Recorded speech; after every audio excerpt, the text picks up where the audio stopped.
Hello, welcome back to Conversations at thewholenote.com. I'm David Perlman. I'm here with Jan Lisiecki, pianist. Great pleasure to be here. Thank you very much for having me. You're most welcome. We're glad to have you. You're here in Toronto, as you were telling me, on a flying visit in from home in Calgary, and before that, several places in Europe, including Germany for Deutsche Grammophon release of your first CD? My first Deutsche Grammophon CD, not quite my first CD. It's my first recorded CD in the sense that it wasn't a live performance, this one. But my first CD was a Chopin CD recorded by the Chopin Institute. A live performance. Of a live performance. So this is exciting. It is. It's a very new experience for me. Mm-hmm. So with the Deutsche Grammophon, is this a one-off or is this a contract? Well, I hope it's not a one-off. You have to ask Deutsche Grammophon. But a life sentence or what? It's neither a life sentence nor a one-off, I hope. Life sentence wouldn't be too bad, but one-off. How did it come about? Well, it came about quite naturally, actually, and the basic reason why I chose Deutsche Grammophon, to be honest, is because of repertoire. Of course, there's a great prestige behind the label, and of course, there's also great artists who have recorded over the years, many great artists, and that's something special and something that I feel privileged to be a part of. But at the same time, Deutsche Grammophon was very willing to accept my repertoire ideas for what I'd like to record. The plan for the first CD was the Mozart Concertos 466 and 467, and I'm happy to say that the plan materialized. And so far so good. It's a contract for 5 years for 5 CDs. Well, all Mozart? Or no?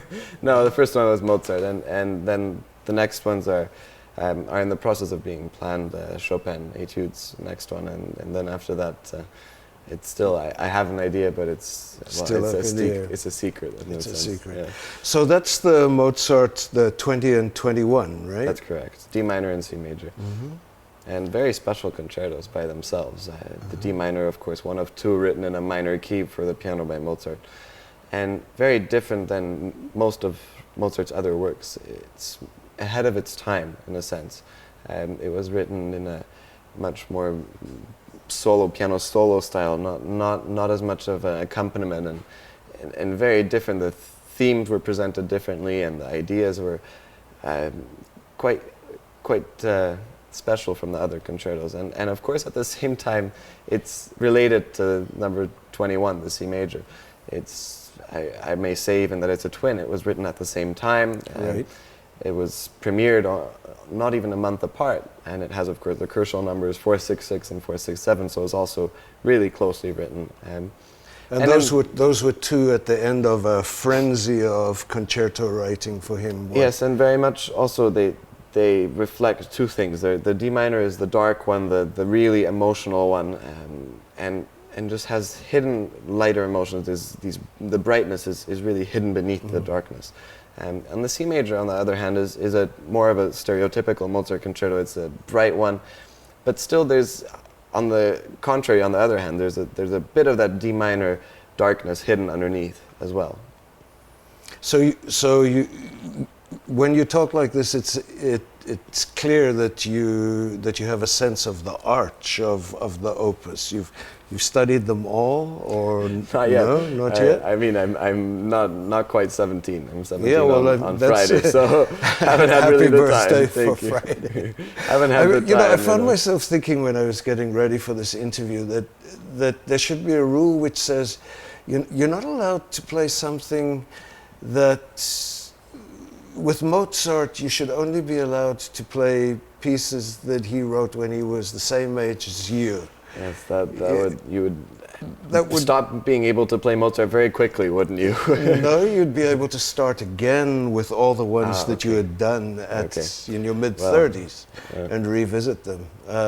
You'd have to start early then. So, because he was probably, 28 when he wrote these 2? I believe so. And somewhere around that. And for him, it was later works.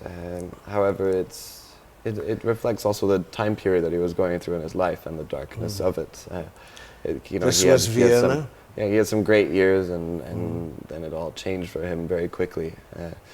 In our lives, I mean, in everybody's lives, things happen quickly, but here we're sitting and, you know, what we think what happened 6 years ago or 7 years ago or 5 years ago, and it's probably something we remember very briefly, but in Mozart's life, that 5 years or that few years was a huge gap. He was at the top of Vienna and the whole culture there and the musical scene, and then it all just somebody decided for him that he had to go down, and that's unfortunate, very sad. Huh. So I've found myself wondering, when one's playing a piece of music, the question of knowing more than the composer does. In other words, when you're playing the 20th and the 21st piano concerti, but you know the whole story and everything beyond, how do you make choices about what's more than the music itself knew itself to be, if that's not a ridiculous question? I think there's two sides to this. One is, of course, history is important to know what you're playing and the time period and what was going on, but at the same time, many times there isn't much, some things haven't been written down at all, and we don't know.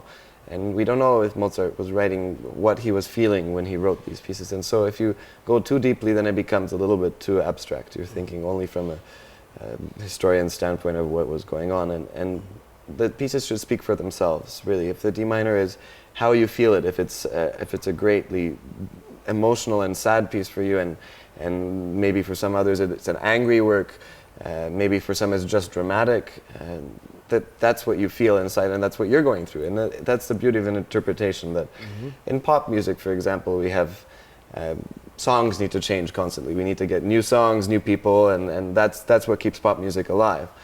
In classical music, we don't change the works. We have works that have been written many years ago, and what changes and what keeps them current are the interpretations. So everybody's feeling goes into those, of course, and that's really important when you think of the context and of Mozart's work. And in the end, me performing and recording these Mozart concertos, it's not just about recording them and putting out a CD, but it's about, in the long term, about keeping Mozart's music alive and developing. This is a small part in a great big puzzle. And in some future time, you'll get to revisit yourself in this. Absolutely, it's a record of how many recordings of these two have you listened to? Would you say? Quite a few. I actually, Quite a few? and I didn't listen with the pretext of imitating or seeing what other people are doing just for the sake of my playing, but out of interest, genuine interest. And there's amazing amount of recordings of these two concertos, and there's a reason for that, of course, and the reason is that they are great works, and it's as simple as that.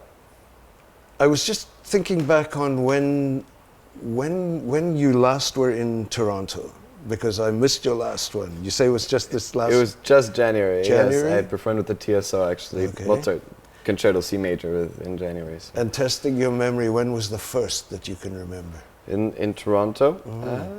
There's a few in the back, and I'm not going to go too far back, but I think the Kerner Hall in September was probably the first major one. Okay. I played Chopin Concerto then. And one of my colleagues in the whole note office, Karen Ages, who plays the oboe, plays always with Toronto Sinfonietto, Matthew Yaskevich. Yes, that was... And she remembers one of the concerto competitions where you played not as a winner, but as an actual recitalist, as... I don't know, how old were you? I don't remember. That was probably my first performance in Toronto, but really? I don't remember. Many Anyway, years so back. now I'm playing with the TSO in November once again, and Okay. around Toronto I'm playing in Stratford. And You were in Stratford last summer. oh, I've been to Stratford twice already. And, Okay. I love going to Stratford. What was your concert or concerts last year at Stratford? Well, I love the concept of Stratford. It's very simple in the end. There's 3 concerts, 3 recitals. They're all about an hour each, and they're actually at 11 a.m. That's probably some of the earliest concerts that I've performed. It's 11 a.m., but I love it. I'm a morning person, and what makes it fantastic is that you get the music, then you get to go eat lunch or dinner, have a a few hours off and you go see a play. And that's what I do too. Is I Right. play the concert and I have a few hours off, maybe lunch, maybe practice for the next recital on the next day, and then I go see a play as well. So I love going to Stratford. And so this summer you're back July 19, 2021, I That's heard. correct. Yeah. And is there a theme, or are they three very different? It depends. This year I'm not yet 100% sure what it'll be, but it's every year is different, and every recital presents itself as a full thing. You don't have to be at all three to understand, Right. but every single one is accessible, I believe. Right.